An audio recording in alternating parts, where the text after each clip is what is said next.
Hey everyone, Joe Yudin again, owner of Touring Israel Luxury Private Tours. And today we have a tour guide who's been working with us for a long time. I think 10 years now. His name is Philip Gordon Lavine. How you doing, Uh, Phil? I'm doing great hanging out here in Jerusalem where the weather has cooled off nicely and the corona lockdown has cooled off nicely.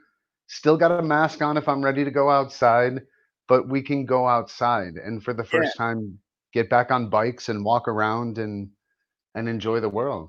Yeah, I mean, I was just I was outside all morning in Haifa, and it is just beautiful outside. It's 74 degrees. The sun is shining. There's a nice, a cool breeze. There's no humidity. I mean, this is like the perfect time of year to get outside and do some activities. And that brings us to you. You specialize in doing these incredible bike tours of Jerusalem. I know you do a lot of them at sunrise. I'm sure you're going to explain to us what kind of bike tours you do. So let's jump right into it. What's this all Let's about? let's jump right into Jerusalem sunrise cycling, and it's a great segue with the weather.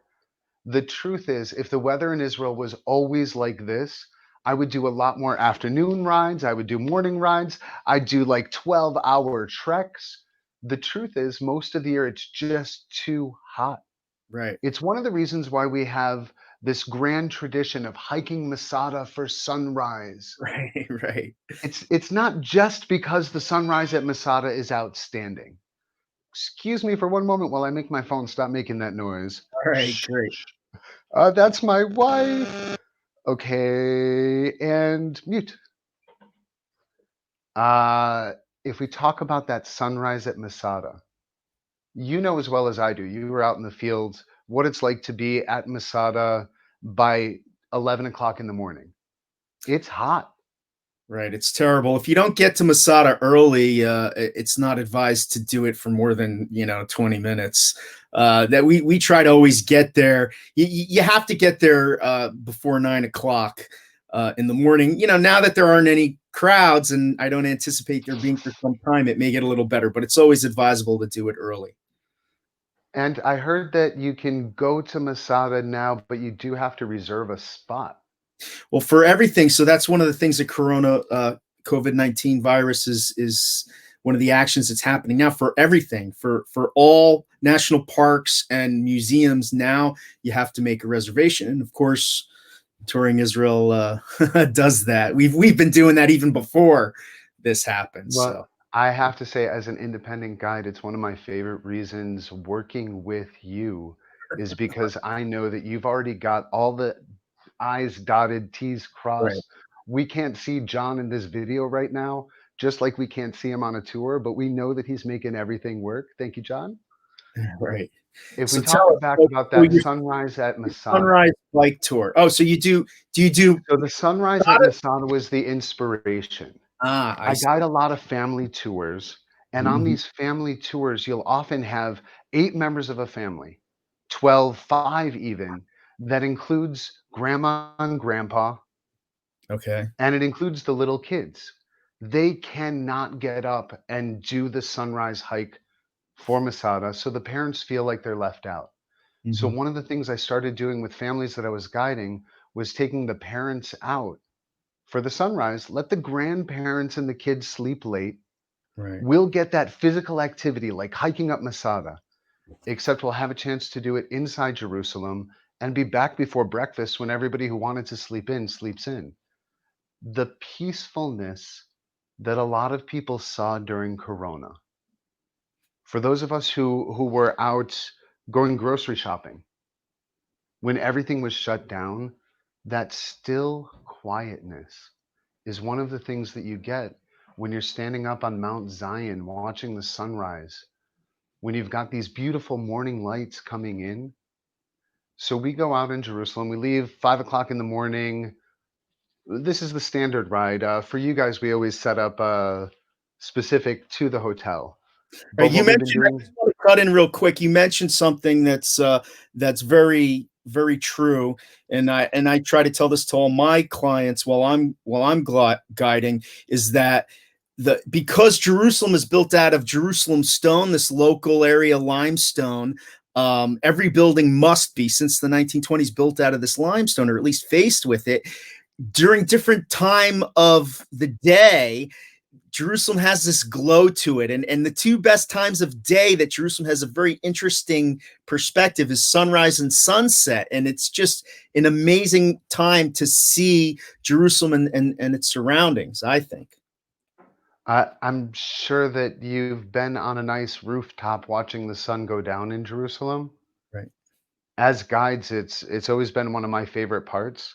In the Mm-hmm. summertime, sometimes it's only for like the hardcore tourists. Everybody else is finished at 5, but you got a couple other people who just wanted to go a little deeper.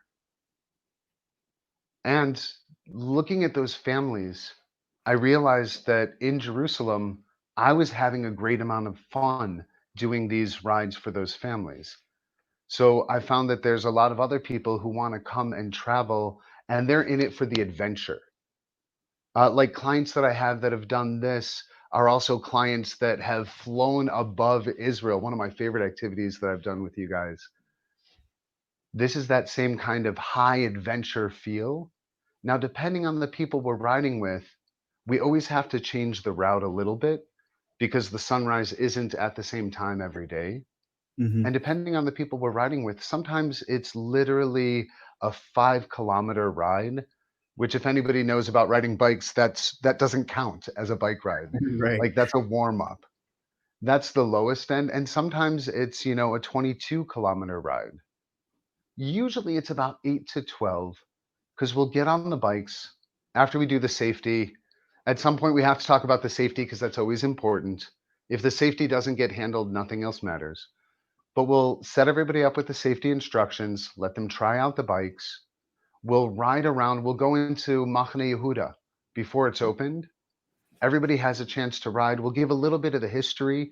Depending on who we're riding with, some people some people want to spend 45 minutes in Machane Yehuda taking selfies with this beautiful graffiti artwork behind them. Some people are like, yeah, shopping area. Where's the good food? Okay, good. I'll be back here later. Let's go. Right. Depends on the type of person. And these tours really work well for these nice small groups. Whenever we've got a group that's more than 5 people and we're going out to do Jerusalem for the sunrise cycling tour, when we've got a group that's more than 5 people, unless they're all in the same age group, we'll send out 2 guides. Everybody will ride together to watch the sunrise from the rooftop of Kever David, or the Room of the Last Supper. Mm-hmm. Sorry, I'm looking at you and thinking industry lingo. For those of you who are listening at home, Kever David is the place where tradition says King David, the founder of Jerusalem as the capital for the Jewish people, is buried. Right. David. Archaeologically, there's some questions about that, but that's what the tradition is of Kever David, and the tradition of the room above it for Christians is that that is the location where Jesus had his Last Supper. Which is also archaeologically speaking questionable. Oh! I don't think it's questionable. I think archaeologically speaking, it It's is easy to impossible. disprove without question. Right. But it What was I probably nearby. Both of them. Both David was buried nearby, and both the Last Supper took place nearby. So it is a spiritual experience, and the building does give that spiritual exuberance, and is always a great place to take tourists, whether they're religious or not. and I'll save it for the end, but I want to tell you about one particular tour that we did. One of my favorite tours. It was somebody who came out for the blood moon. Oh. But first, just to finish up, so Jerusalem Sunrise Cycling was founded about 5 years ago in order to give people who are here and want to see the holy city of Jerusalem when it's quiet, when it's weather like we have today, when it's beautiful weather, and have a chance to go through the city on a bicycle. Really, just the pleasure of riding through the old city that's so packed up during the day and having it free. It's a little taste of heaven. Yeah, I'm looking at your pictures and I'm seeing the Mamilla neighborhood. I'm seeing there's David's tomb, I believe. There's the Jewish quarter. I saw the Mount of Olives, which is spectacular. You were driving on the road between on both sides of the cemetery, the most ancient Jewish cemetery in the world, the largest Jewish cemetery in the world. I'm seeing again. There's the old museum, the old Herzl Museum. There's just really some fantastic neighborhoods. What are some of the other places that you go to? Maybe are your tours designed around the neighborhoods? Or are they designed about what? Why don't you tell us what type of tours you have? How many different types of tours do you have? We have one different type of tour, and that is the tailored tour experience. All Okay. right, now let me give you a more real answer than that. We do the Jerusalem sunrise cycling. We do the Jerusalem after dark ride. We do also do Jerusalem daytime rides, though I really encourage people to do the times when there's less traffic. It's just a more enjoyable ride. Hmm. But for those daytime rides, we might go up by the Knesset, by Israel's parliament. We might go by the Supreme Court. The area, you've got that whole Gan Soccer to just ride through. One of the tours that I do is a riding guide tour, where the idea is in a full day, you're doing a half day bike ride and a half day at a museum. Maybe that museum is the Israel Museum. Maybe that museum is Yad Vashem. For a lot of people, to go to Yad Vashem and you meet at Yad Vashem in the morning and you tour Yad Vashem, you come out of Yad Vashem, you walk up the hill, you get on the bikes, and to decompress Right. that feeling of Yad Vashem. I mean, uh, the building is designed to to help you connect to the worst in human history. Right. You Yad know Vashem what? is After that, the Holocaust Museum and Memorial. after spending a few hours Mhm. looking into the Holocaust, to get on a bike and go out for a ride, it's a good way to process through emotions. I feel a little woo woo to say that, but Right. No, and of I, course, I'm old enough. I can talk about my emotions. right. Yad Vashem actually sits on a mountain on Mount Herzl, which is just looks out and almost 360 degrees on the Jerusalem forest. And I imagine there's some incredible bike trails in that forest as well. Absolutely. And that's a place that you can ride during the day because you don't have the same amount of crowds. Right. The one that I've been wanting to do, but I haven't found anybody who wants to do it, is Ammunition Hill. To be able to do a bike ride with Ammunition Hill, to understand the topography of the battlefield Right. by actually moving through the whole topography. If I was doing a tour one day where I did Ammunition Hill and then rode up to Armon HaNatziv, those are the two key battles for Israel in Hmm. 1948. And of course, Admittedly, I'm thinking about this a lot now because we just passed Yom Yerushalayim, right. Jerusalem. and I was just out riding the battlegrounds, the landscape of what I learned in the tour guide school as the sausage. Right. Everybody always talked about the sausage and the bell were the most important battles, and I'm writing down carefully my notes. The sausage and the bell. I'm like, the sausage? What is the sausage? Right. So And that it's a would be an interesting tour. Maybe start in Ammunition Hill and work your way up to Mount Scopus and then all the way around the city and even finish at Castell or go all the way out to Castell through the forest and then back again. I mean, that's probably about 40 kilometers and would be a good complete day tour maybe during the winter when it's not so hot. it is you're right. It's a wonderful tour. I've got a couple of guides who do those long rides. Mhm. Personally, if I was going to do it, I'd need an electric bike. So Seriously, just that climb up to Mount Scopus by itself, right. oh, that kills. Right. So a lot of people don't know that Jerusalem is built on a series of hills, initially 9 hills, and it expanded beyond that. So Jerusalem is very hilly. It's very spread out. Up until recently, until Olmert was the prime minister or the mayor of Jerusalem, you weren't allowed to build any buildings more than 6 floors high. That's rapidly changing, unfortunately, right now. So Jerusalem has a very village feel to it. Lots of open spaces, very green. It's up in the hills, and it gets a lot of rain for this part of the world. So it's green, it's lush. There are wooded areas, there are parks everywhere, and of course it's scattered with ancient buildings. Here's the ancient walls of the city by Jaffa Gate. So how long are your tours? So Typically, and typically the routes. Let me go there's back. I diverted from the question that you were asking about the tours sure. that I do Okay. because I realized this was a chance to sell. I mean, to promote. I mean, to talk about a tour that I've always wanted to do for myself, which is those two sites. The main tours that we're going to do are Mhm. either going to be something that rides around the new city, comes into the Jaffa Gate, and goes straight to the Mount Zion lookout for the sunrise.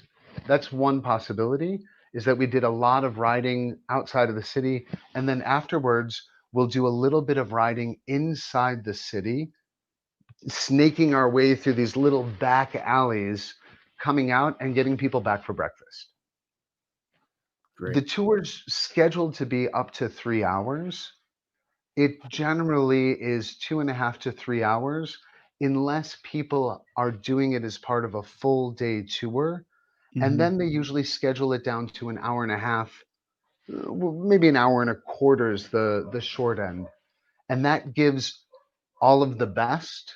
That gives a chance to do one part of riding. The other routes that we do, the original route was to go around all of the gates of the old city on the outside. Oh, Some of the photos that you might have seen here are over in the graveyard by Lionsgate. right. Well, I'm sorry, on the way to Lionsgate, where people actually have a chance to go to the Golden Gate, which leads Mercy. to my favorite story, but we're saving that until I finish this. Right. Go around to all of the gates, go through the city hall, and take people back. Another big possibility is to go out to the Tayelet, sorry, out to a Promenade. further Jerusalem neighborhood, the Haas Promenade, for a beautiful lookout over the old city. That just doing that loop is about 8 kilometers. And depending on the people, we're usually doing about 8 to 12 kilometers. Every time we get up a hill, we stop and the guide talks for a few minutes. You have a Okay. chance to catch your breath, to drink your water, and then everybody starts off fresh. If you look at the people in these photos, you see some people here who are like, this guy's not an athlete, this guy's a dad. There's actually a great picture. One of my favorite pictures is him with his son and the sunlight coming behind them. It was Mhm. one of those just beautiful moments. So, Phil, thank you for taking the time to meet with me and tell me about your incredible bike tours. I know that everyone who's done the tours through Touring Israel has really had an extraordinary experience. And of course, if you want to book Phil's bike tours, you can do it through us, and we'll ask you all the relevant questions so we can tailor them to exactly what you want. Again, thanks a lot, Phil. I hope to see you in person soon. May it be soon. Look forward to seeing you and actually, giving you an elbow in person. Absolutely. And a shout out to Jonathan Rose, our Wendy Perrin trusted travel expert for Israel, pulling the strings from behind scenes. There he is. And we'll see you again very soon with another episode of Bible Study. Take care.